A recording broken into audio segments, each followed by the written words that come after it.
Bonjour à tous, alors ravi de vous retrouver après ce petit temps d'absence. Rassurez-vous, tout va bien. J'étais en Bretagne et malheureusement je n'avais pas vraiment de quoi pouvoir faire une connexion. Du coup, voilà. En attendant, bon voilà, je suis vraiment ravi de vous retrouver hein, donc pour cette quatrième partie donc de cette étude sur la Bible, quatrième partie dans laquelle nous continuons justement à étudier la composition de la Bible. Et aujourd'hui, bien sans plus tarder, je vais parler des livres historiques. Alors bien sûr, hein, comme son nom l'indique, eh bien, ce sont des livres historiques, des récits historiques, et ils sont au nombre de 12. Alors ils racontent environ 1000 ans d'histoire. Une histoire qui est passionnante et qui est enrichissante. Vraiment, on apprend énormément de choses en parcourant ces 12 livres.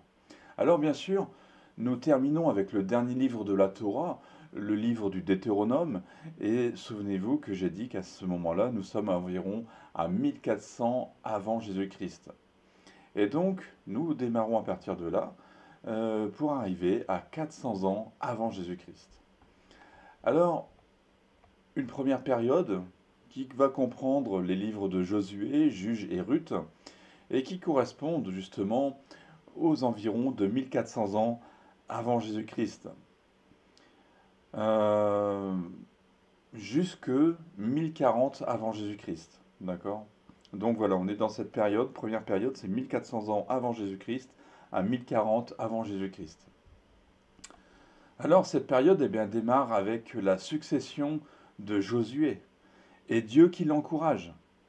Dans Josué 1,8, notamment, nous pouvons retrouver cette phrase qui revient souvent: Fortifie-toi et prends courage. Ah, j'ai lu il n'y a pas si longtemps que ça, et moi ça m'encourage énormément. Fortifie-toi et prends courage. Que ce livre de la loi aussi ne s'éloigne pas de ta bouche, mais dites-le, voilà. Et c'est alors que tu auras du succès dans tes entreprises. C'est un livre que j'aime particulièrement. Et donc voilà, ce sont des encouragements de Dieu. Et donc, ça démarre par la conquête de Canaan, le fameux territoire dont 10 espions ont fait un rapport négatif, alors que Dieu leur avait dit qu'il le leur donnait. Eh oui. Et nous retrouvons aussi l'histoire des juges, qui ont la charge de veiller et de diriger le peuple. Et là, c'est une période qui dure environ 300 ans. Cependant, le peuple n'est pas content.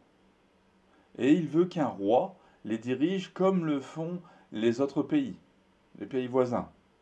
Et ainsi apparaît le premier roi d'Israël, le roi Saül. Et alors nous sommes aux alentours de 1043 avant Jésus-Christ. Ensuite, on arrive à la deuxième période, c'est la période de la monarchie. Et cette période durera jusqu'en 586 avant Jésus-Christ, date de la destruction de Jérusalem. Après le roi Saül, suivra le roi David. Et là aussi, donc, on peut déterminer que c'est en 1010 avant Jésus-Christ. Et son fils Salomon qui prendra la suite du règne en 970 avant Jésus-Christ. Et Salomon régnera jusqu'en 931 avant Jésus-Christ. Et c'est à ce moment-là qu'a lieu le schisme. Le schisme, c'est la séparation, une séparation dans le peuple juif. Les 12 tribus se séparent et donnent naissance à deux royaumes. Le royaume d'Israël, avec Jéroboam au nord, ayant pour capitale Samarie, et le royaume de Juda au sud, avec à sa tête Roboam, et la capitale de ce royaume étant Jérusalem. Alors, concernant le royaume d'Israël, il a eu pour roi Jéroboam Ier, Nadab, Baïcha, Éla, Zimri, Omri, Akab, Akazia, Joram, Jéhu, Joachaz, Joa, Jéroboam II, Zacharie, Shaloum, Menahem, Pekashia, Pekash et Osée. Donc, notez bien, 19 rois. Et le royaume de Juda a eu pour roi, donc Roboam, comme j'ai dit avant, Abijam, Asa, Josaphat, Joram, Acasia, la reine Athalie, Joas, Amathia, Azaria, Jotam, Akaz, Ézachias, Manassé, Amon, Josias, Joachaz, Joachim, Joachine et Sédécias. J'ai bien dit, hein, Joachim et Joachine. Voilà. Et Sédécias, donc 20 rois. Alors, ici j'ai mis un texte dans 2 Chroniques, verset 36, chapitre 36, versets 15 à 21. L'Éternel, le Dieu de leurs ancêtres, leur envoya très tôt, sans se lasser, des messagers, car il voulait épargner son peuple et sa propre demeure. Mais ils se moquèrent des messagers de Dieu, méprisèrent ses paroles et rirent de ses prophètes, jusqu'à ce que la colère de l'Éternel contre son peuple devienne sans remède. Alors l'Éternel fit monter contre eux le roi des Babyloniens, et il tua leurs jeunes gens par l'épée dans leur sanctuaire. Il n'épargna ni le jeune homme, ni la jeune fille, ni l'ancien, ni le vieillard. Il livra tout entre ses mains. Nebuchadnezzar emporta à Babylone tous les ustensiles de la maison de Dieu, grands et petits, les trésors de la maison de l'Éternel, et ceux du roi et de ses chefs. Les Babyloniens brûlèrent la maison de Dieu, démolirent les murailles de Jérusalem, livrèrent au feu tous ses palais et détruisirent tous les objets précieux. Nebuchadnezzar exila à Babylone ceux qui échappèrent à l'épée et ils lui furent asservis, à lui et à ses fils, jusqu'à ce que le royaume de Perse prenne le pouvoir. Ainsi s'accomplit la parole de l'Éternel prononcée par Jérémie, jusqu'à ce que le pays ait compensé ses sabbats durant toute la période où il fut dévasté. Il se reposa jusqu'à la fin des 70 ans. Alors, malgré des messagers que Dieu a envoyés, eh bien, son peuple s'est montré rebelle. Il s'est montré moqueur. Il n'a pas obéi aux lois de Dieu, à ses commandements. Ces fameux commandements que, finalement, j'ai parlé dans la précédente vidéo. Ces fameux commandements que nous pouvons lire notamment dans le livre de Lévitique. Ainsi Dieu les a punis en envoyant les Babyloniens. Et donc, en 722, avant Jésus-Christ, nous avons le roi Sargon II, le roi d'Assyrie, qui monte sur le royaume d'Israël et qui soumet sa capitale, Samarie. Et le royaume d'Israël sera exilé en Assyrie. Le fils du roi Sargon II, Sennachérib, deviendra ensuite le roi d'Assyrie. Et en 700 avant Jésus-Christ, eh bien, il envahira le royaume de Juda. Et ce royaume sera encore envahi en 609 par le pharaon Nécho, puis en 605 par Nebuchadnezzar, roi de Babylone. Et cette fois-ci, une partie du royaume de Juda sera exilée à Babylone. En 597, nous avons une deuxième déportation de Juda qui a lieu. Puis, une troisième déportation aura lieu en 586 avant Jésus-Christ, date à laquelle sera détruite Jérusalem. Et tout ça, c'est ce que racontent finalement ces livres historiques. Et c'est important de connaître un petit peu toutes ces dates. Je reviens un petit peu sur cette manière chronologique justement de tout ce qui s'est passé dans l'histoire du royaume de Juda, du royaume d'Israël, ainsi que les faits marquants, comme aussi en 559, nous avons aussi le roi Cyrus qui fonde l'Empire perse. Et le roi Cyrus attaque Babylone en 539 et il gagne ce territoire. En 538, le roi Cyrus proclame un édit qui permet le retour de Juda dans son pays. Et donc, après, justement, c'est cette parole qui s'accomplit, hein, après les 70 années de captivité, conformément à la volonté de Dieu, eh bien, justement, ce peuple de Juda peut retourner dans son pays. Le royaume d'Israël, j'en parle même pas, parce que lui, il reste exilé. Voilà. Et d'ailleurs, les Assyriens s'installent sur leur terre, ce qui donne naissance aux Samaritains. Et vous qui connaissez la parole de Dieu, eh bien, vous savez pourquoi il y a une haine des Juifs envers les Samaritains. Voilà, elle est là la raison. Alors le temple sera reconstruit entre 520 et 516 avant Jésus-Christ. Et les murailles, quant à elles, ce sera seulement en 445 avant Jésus-Christ. Et alors, nous arrivons à la fin de l'Ancien Testament avec le silence de Dieu. C'est une période qui va durer 400 ans. Et cette période se terminera avec l'arrivée de Jean-Baptiste. Voilà, j'ai fait un- une vue d'ensemble de tout ce qui s'est passé durant, voilà, dans cette période historique. Je trouvais ça vraiment intéressant de détailler rapidement justement toute cette vision, parce que vous allez remarquer que beaucoup de livres finalement, dans les livres historiques, se ressemblent un petit peu.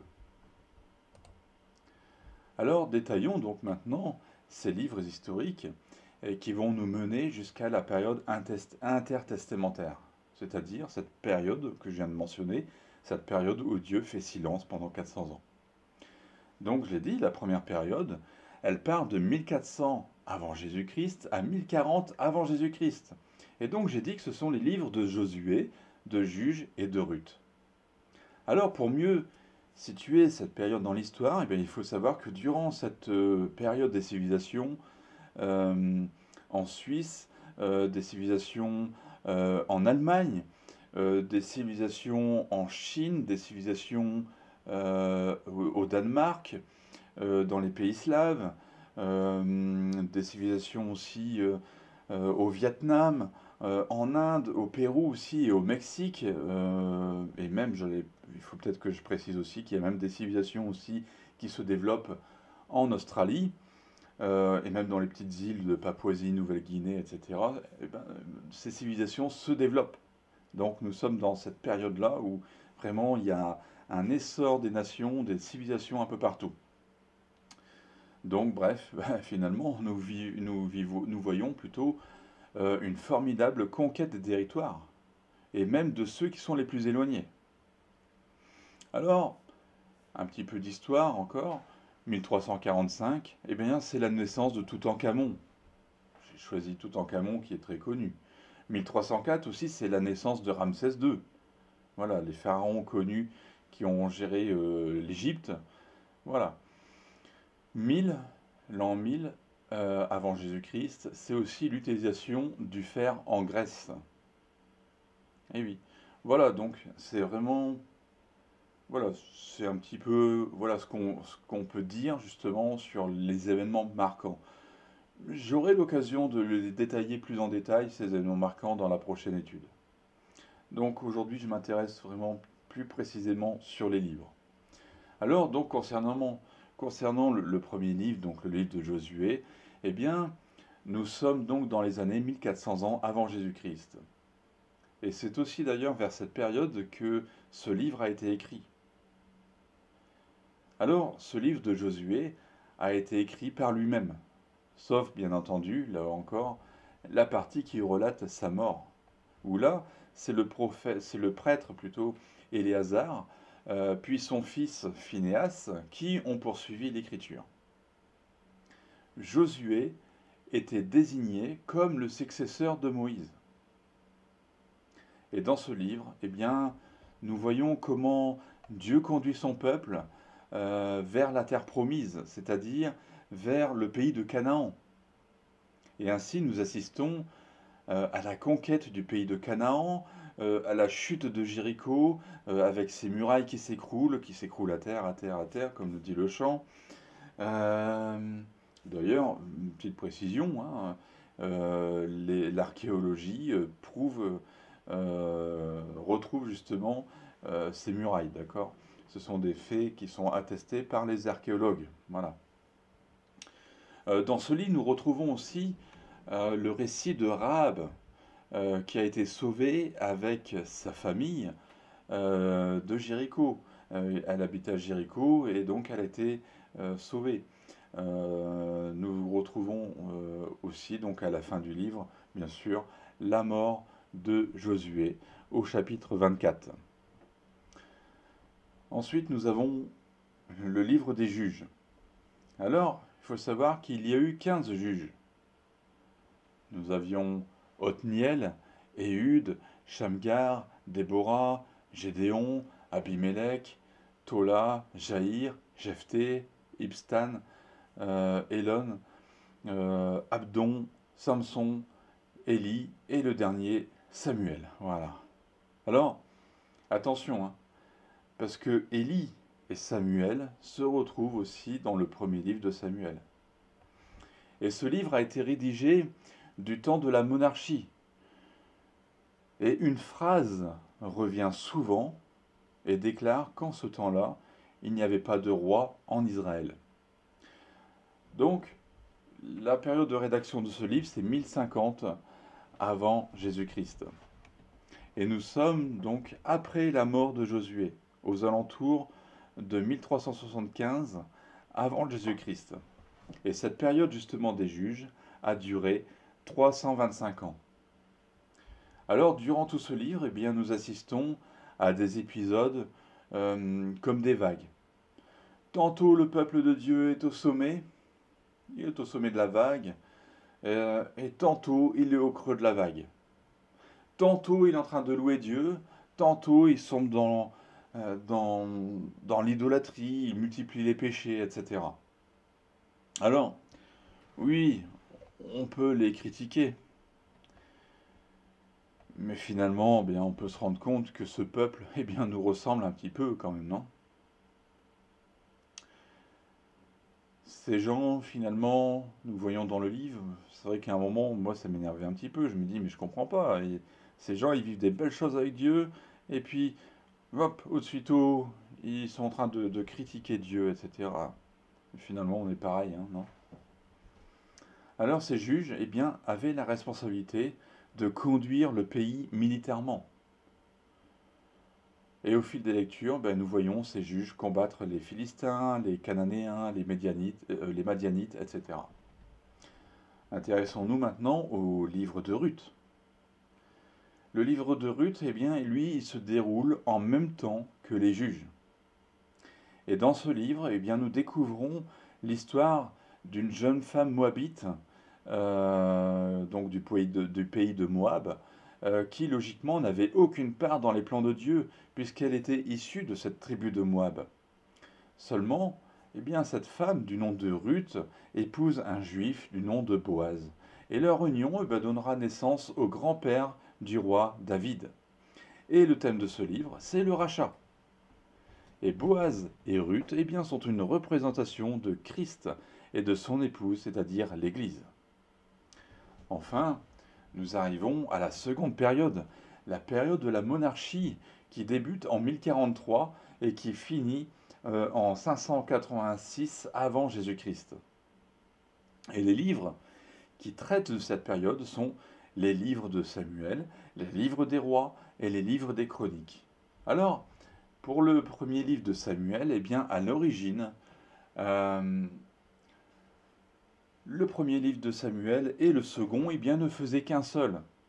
Et la rédaction de ces livres eh bien, a débuté aux environs de 1000 avant Jésus-Christ. Et une partie de ce livre aurait été écrite par Samuel, tandis que la deuxième aurait été écrite par le sacrificateur Abiathar.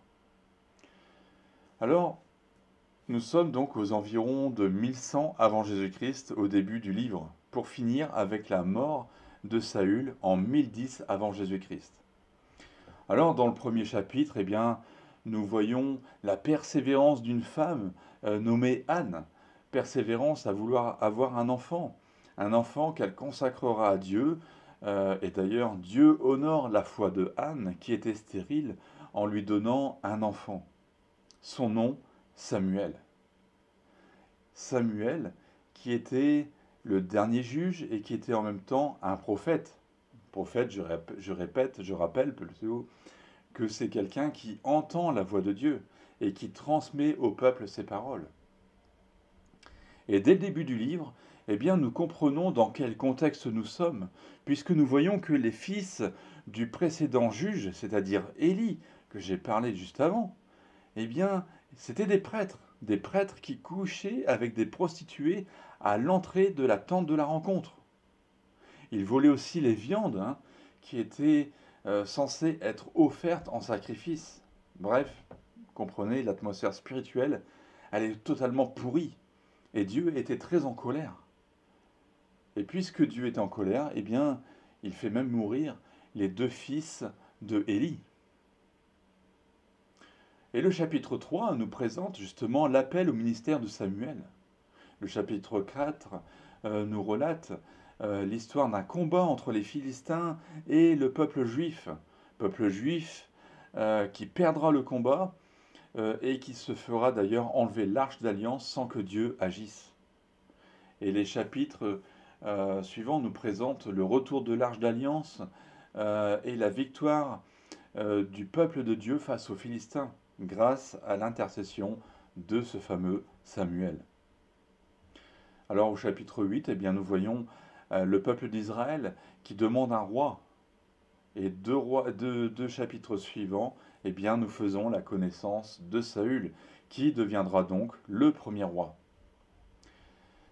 Les chapitres suivants nous montrent le roi Saül exerçant son autorité, remportant des victoires. Et malheureusement, nous assistons aussi à ses échecs, à sa désobéissance et à ses péchés. Et par suite de ces mauvais comportements, eh bien, nous voyons que Dieu rejette Saül et se choisit un autre roi, David. Cependant, le temps de David en tant que roi n'était pas encore arrivé. Et donc, David doit se soumettre à Saül, alors qu'il était encore roi, jusqu'à ce que Dieu en décide autrement. Comprenez bien que dans le temps de Dieu, il y a dans le temps de Dieu, il y a un temps, dans le temps plutôt du monde, il y a le temps de Dieu. Désolé, j'ai encore ce problème de caméra. Voilà. Sachez que, voilà, ce qu'on dit généralement, c'est que dans le chronos, il y a un kairos. Dans le chronos, c'est-à-dire le temps qui court aujourd'hui, les années, etc., peut-être que vous avez été appelé par Dieu à le servir, mais le temps de l'appel n'est pas le temps d'entrer dans l'appel. C'est-à-dire que vous avez un temps chronos, donc dans le temps chronos, vous avez reçu votre appel, mais il y a le temps de Dieu qui doit s'accomplir. Et donc, David a eu son temps. Et donc, dans le chronos, eh bien, il y a un kairos, c'est-à-dire un temps, le temps d'entrer dans l'appel. Et donc, David devait se soumettre au roi Saül à cette époque-là. Mais Saül a compris que David sera le futur roi.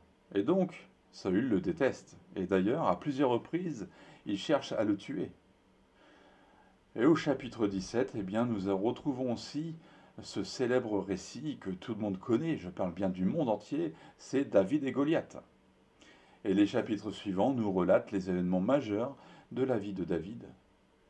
Et le dernier chapitre du livre eh bien, nous parle de la mort de Saül.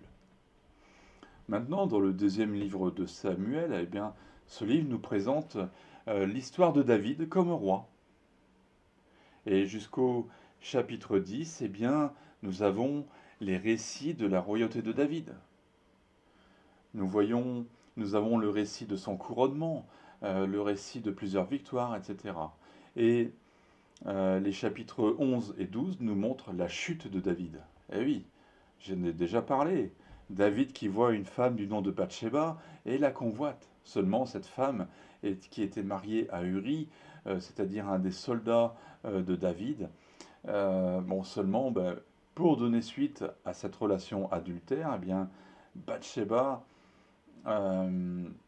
devient enceinte. Et pour masquer cette infidélité, eh bien, David accorde une permission à Uri afin qu'il puisse venir voir sa femme. Mais celui-ci refuse. Alors du coup, pourquoi Uri refuse? Il ne veut pas laisser ses camarades combattre sans lui. Alors du coup, David est vraiment bien embêté. Il ne peut pas se couvrir, donc il pensait que Uri aurait des relations sexuelles avec sa femme, que ça pourrait peut-être se cacher, cet adultère. Et donc, David envoie Uri dans un combat violent afin qu'il soit tué. Et Uri sera tué. Et quelque temps plus tard, Bathsheba donnera naissance euh, à un enfant. Et d'ailleurs, Bathsheba deviendra la femme de David. Alors bien sûr, comprenez que Dieu n'était pas content, hein. Et donc il a envoyé le prophète Nathan, le remplaçant de Samuel. Et Nathan a délivré un message à David. Au chapitre 12, nous voyons que Nathan pose une question à David concernant un riche qui avait beaucoup de moutons et de bœufs. Et lorsque celui-ci reçoit chez lui un visiteur, eh bien il prend l'unique brebis d'un pauvre pour servir un repas à ce serviteur. Que doit-il faire? Et David, rempli de colère, déclare que ce riche doit rendre des comptes, doit rendre 4 fois la valeur de la brebis. Et Nathan lui dit que c'est lui le riche, et qu'il doit payer pour ce qu'il a fait. Eh oui. Et dans les chapitres 13 à 20, voilà, je poursuis rapidement parce qu'on est déjà à 26 minutes, et bien dans les chapitres 13 à 20, eh bien, nous voyons les actes, les conséquences plutôt, les conséquences des actes de David. Et je vous encourage d'ailleurs aussi à lire le psaume 51, qui est le psaume de repentance de David après avoir justement péché avec Bathsheba. Donc on retrouve justement voilà, il y a des ponts dans le livre par exemple euh, de 1 Samuel, justement, et justement les psaumes. On retrouve des petits ponts comme ça. Ensuite, nous avons le premier livre des rois. Et là aussi, eh bien à l'origine, il n'y avait qu'un seul livre. Il n'y avait pas un roi et deux rois, c'était un seul livre. Et la rédaction de ces livres a été terminée vers 550 avant Jésus-Christ. Ces livres nous présentent la fin du règne de David, et nous voyons que son fils Salomon prend la place. Et la fin du règne de David a lieu en 970. Et donc Salomon régnera de 970 à 931 avant Jésus-Christ. Et les chapitres 1 et 2 nous parlent de cette transition de pouvoir. Et ensuite, nous avons l'histoire du règne de Salomon, avec notamment le récit de la construction du temple, la visite de la reine de Séba, puis la fin du règne de Salomon et la fameuse séparation, le fameux schisme que je parlais, entre le royaume de Juda et le royaume d'Israël. Et nous voyons aussi la première partie des différents rois qui se sont succédés à la tête de ces royaumes. Et nous faisons aussi connaissance avec le ministère puissant du prophète Élie, dont j'ai déjà parlé. On a déjà étudié le prophète Élie et notamment plusieurs de ses histoires dans le livre, dans le cours sur la foi. Et d'ailleurs, je pense que j'ai aussi mentionné le successeur de Élie, c'est-à-dire Élisée. Dans le deuxième livre des rois, eh bien, nous apprenons l'histoire des royaumes de Juda et d'Israël, avec les différents rois qui se sont succédés. Et nous y lisons aussi l'histoire des derniers jours d'Élie. Et donc, comme j'ai dit avant, nous faisons aussi la connaissance de son successeur, qui lui aussi a un ministère tout aussi puissant, c'est le prophète Élisée. Et au chapitre 17 de ce livre, eh bien, vous pouvez voir aussi le dernier roi du royaume d'Israël, le roi Osée, et donc la chute de ce royaume. Et le chapitre 18 poursuit avec les derniers rois de Juda. Quant au dernier chapitre, eh bien celui-ci nous montre la chute du royaume de Juda. Et nous sommes alors en 586 avant Jésus-Christ. Terminons donc avec ces deux livres aussi, 1 et 2 Chroniques. Et bien là encore, pour le premier livre des Chroniques, là encore, à l'origine, il n'y avait qu'un seul livre. 1 et 2 Chroniques ne faisaient qu'un. Et ces livres ont été écrits vers 400 avant Jésus-Christ. Et c'est l'un des derniers livres de l'Ancien Testament qui a été rédigé. Et d'ailleurs, Esdras en serait le rédacteur. Dans un premier temps, nous retrouvons une généalogie qui démarre de Adam et qui va jusqu'à celle des 12 tribus. Et nous avons aussi la généalogie du roi Saül, puis sa mort. Et pour terminer ce premier livre, eh bien, nous avons une description du règne du roi David. Comprenez pourquoi tout à l'heure je disais que dans ces livres, il y a beaucoup de répétitions finalement. Il y a des répétitions, certes, puisque là on retourne encore justement avec le règne du roi David, sa mort, la succession de son fils au trône, c'est-à-dire Salomon. Donc on retrouve un petit peu tout cela. Mais ces livres nous apportent aussi quelques compléments aussi, qui sont vraiment intéressants. C'est pour ça que, bah oui, il faut lire un Samuel, il faut lire un roi, il faut lire un chronique. Ne pas lire un seulement un livre de chaque. Il faut lire tous les livres parce qu'on a des compléments d'informations qu'on n'a pas. Par exemple, on ne peut pas avoir dans un roi, il nous manque quelques informations qu'on peut retrouver dans un chronique, par exemple. Alors, concernant le deuxième livre des chroniques, eh bien, dans ce livre, nous découvrons donc les rois, encore une fois, hein, qui se sont succédés, notamment dans dans le royaume de Juda. Et nous découvrons la vie de ces rois, dont certains étaient bons et d'autres totalement rebelles à Dieu. Les premiers chapitres sont consacrés à Salomon. Et donc, là encore, nous pouvons y lire l'histoire de la construction du temple. Nous pouvons y voir aussi une prière très intéressante, hein, qui va peut-être nous intéresser aussi lorsque j'aborderai l'adoration. Le sujet de l'adoration, c'est la dédicace, la prière donc la prière de Salomon lors de la dédicace du temple. Le chapitre 10 aussi nous parle de ce qui a causé la séparation du royaume de Juda et du royaume d'Israël.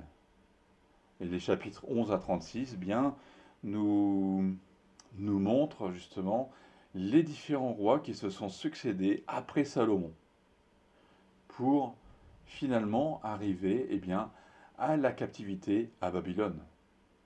Et la fin de ce livre eh bien, mentionne justement le décret de Cyrus annonçant le retour des Juifs, le retour des captifs sur leur terre.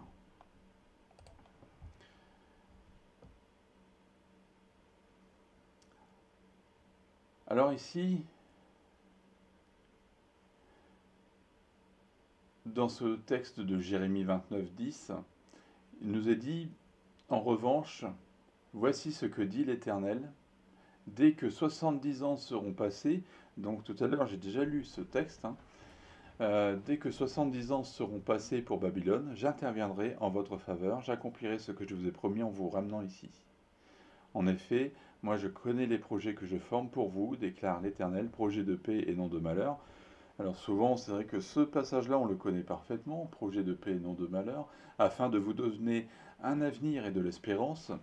Euh, la dernière fois, je disais que lisez le livre de l'Ancien Testament, les livres de l'Ancien Testament, parce que vous découvrez des perles aussi, des promesses que Dieu a pour vous. Et ça, c'est d'ailleurs une des promesses, car je connais les projets que je forme pour vous, déclare l'Éternel, projet de paix et non de malheur, afin de vous donner un avenir de l'espérance.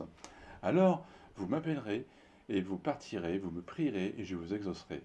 Vous me chercherez et vous me trouverez, parce que vous me chercherez de tout votre cœur.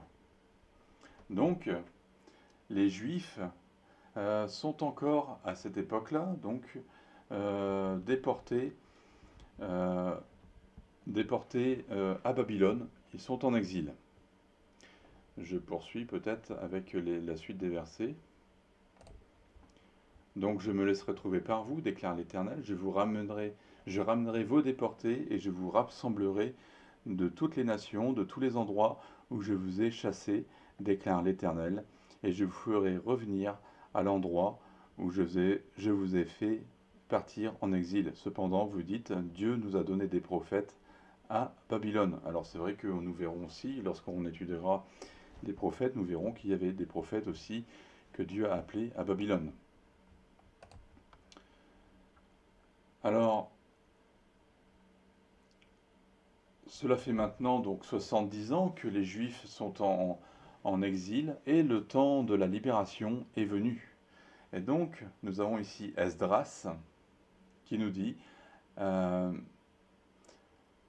la première année du règne de Cyrus sur la Perse, l'Éternel réveilla l'esprit de Cyrus, roi de Perse, afin que s'accomplisse, voilà, c'est la dernière parole que je vous ai lue juste avant, donc afin que s'accomplisse la parole de l'Éternel prononcée par la bouche de Jérémie, et il fit faire de vive voix, et même par écrit, la proclamation que voici dans tout son royaume. Voici ce que dit Cyrus, roi de Perse, l'Éternel, le Dieu du ciel, m'a donné tous les royaumes de la terre et m'a désigné pour lui construire un temple à Jérusalem en Juda. Qui parmi vous fait partie de son peuple? Que son Dieu soit avec lui et qu'il monte à Jérusalem en Juda pour reconstruire la maison de l'Éternel, le Dieu d'Israël. C'est lui, le Dieu, qui réside à Jérusalem. Et donc, nous sommes ici, donc voilà, donc il y a eu cette période de l'exil, voilà. Donc 70 ans, ça fait maintenant 70 ans que les Juifs sont en exil. Et donc, dans le Jérémie, nous avons vu justement cette promesse de libération et que cette promesse de libération au bout des 70 ans. Et donc, quand il y a eu les 70 ans qui sont arrivés, certains prophètes, certains hommes de Dieu qui étaient en déportation ont commencé à prier. Et c'est justement dans ce livre d'Esdras qu'on retrouve justement euh, les actions, ce qui a été mis en place justement pour que Dieu agisse. Et donc Dieu agit justement, et l'Éternel réveilla l'esprit de Cyrus. Voilà, c'est la conclusion. C'est ce que Dieu est en train de faire euh, pour libérer son peuple. Voilà. Il utilise Cyrus pour que son peuple soit libéré, qu'il puisse repartir dans son pays, qu'il retourne à Jérusalem, en Juda, pour reconstruire la maison de l'Éternel. Alors, dans le premier chapitre, eh bien, il fait justement mention de ce décret de Cyrus qui autorise donc les Juifs à repartir dans leur pays. Et nous voyons que c'est Dieu qui met cela dans le cœur de Cyrus. Et ainsi, eh bien, nous voyons le peuple juif se préparer à quitter Babylone pour repartir à Jérusalem. Et nous sommes donc en 538 avant Jésus-Christ. Ainsi, eh bien, nous voyons dans les premiers chapitres un premier retour des Juifs. Ça, c'est important de savoir, parce que quelquefois on a du mal à comprendre, il y a eu plusieurs retours. Et c'est celui que nous retrouvons au chapitre 3, qui effectue la reconstruction de l'autel et les fondations du temple. Le chapitre 4 nous montre qu'il y a eu de l'opposition d'ailleurs à cette reconstruction. Mais malgré cette opposition, eh bien, le temple sera tout de même achevé au chapitre 6. Et donc là, nous sommes en 516 avant Jésus-Christ. Alors, nous avons donc vu le livre d'Esdras. Maintenant, intéressons-nous rapidement aux deux derniers livres, donc le livre de Néhémie. Ce livre de Néhémie est la suite du récit de Esdras, et il a été rédigé en 430 avant Jésus-Christ. Et Néhémie arrive 13 ans après le travail accompli par Esdras. Et il travaille à la reconstruction des murailles de Jérusalem. Et donc là, nous sommes en 444 avant Jésus-Christ. Le chapitre 13 nous présente Néhémie qui revient une deuxième fois à Jérusalem pour régler quelques problèmes. Et nous sommes donc à cette période-là en 420 avant Jésus-Christ. Enfin, le dernier livre historique, c'est le livre d'Esther. Alors ce livre, nous ne savons pas qui l'a rédigé. Cependant, on peut dire que c'est quelqu'un qui connaissait très bien les us et les coutumes du peuple perse. On sait qu'il a été rédigé en 460, entre 460 et 430 avant Jésus-Christ. Et là, ici, eh bien, ce livre nous parle notamment du roi Assuérus. aussi appelé Xerxès, et qui est marié à la reine Vashti. Et nous savons qu'il a commencé son règne en 486 avant Jésus-Christ. À un moment donné, la reine Vashti désobéit au roi Assuérus, et ce dernier, mécontent, la renvoie. C'est alors qu'apparaît Esther, une femme d'origine juive. Et Dieu, qui connaît tout par avance, place cette femme auprès du roi Assuérus, qui la prendra pour femme. Et nous sommes donc là maintenant en 479 avant Jésus-Christ. Elle deviendra la reine Esther. Et alors que le peuple juif est en danger, eh bien, la reine Esther obtiendra sa délivrance. Alors il faut savoir que ces événements sont simultanés de ceux qui sont décrits dans le livre d'Esdras au chapitre 6 et 7. Et il faut savoir qu'une partie du peuple juif est restée à Babylone, et c'est ceux-là qui sont en danger. Voilà. Donc c'est sur ce dernier livre justement que se termine cette vidéo. Ça fait déjà 48 minutes que je suis dessus. J'aurais voulu faire un peu plus court. Malheureusement, le temps passe, désolé. Soyez patients, n'hésitez pas à couper la vidéo en plusieurs parties. Donc je vous retrouve très rapidement cette fois-ci pour la suite de cette étude où je parlerai des livres poétiques ou sapientiaux, c'est-à-dire des livres de sagesse. Alors partagez cette vidéo, encouragez d'autres personnes à lire cette Bible qui est vraiment un trésor pour nous. Et d'ailleurs d'y découvrir les merveilleuses promesses, comme j'ai pu le dire pour le livre de Jérémie notamment tout à l'heure. Donc qu'il puisse lui aussi lire ces merveilleuses promesses, que Dieu a des projets de paix et non de malheur pour nous. Voilà. Merveilleuses promesses que Dieu a pour nous et pour eux aussi. Que Dieu vous bénisse et à bientôt.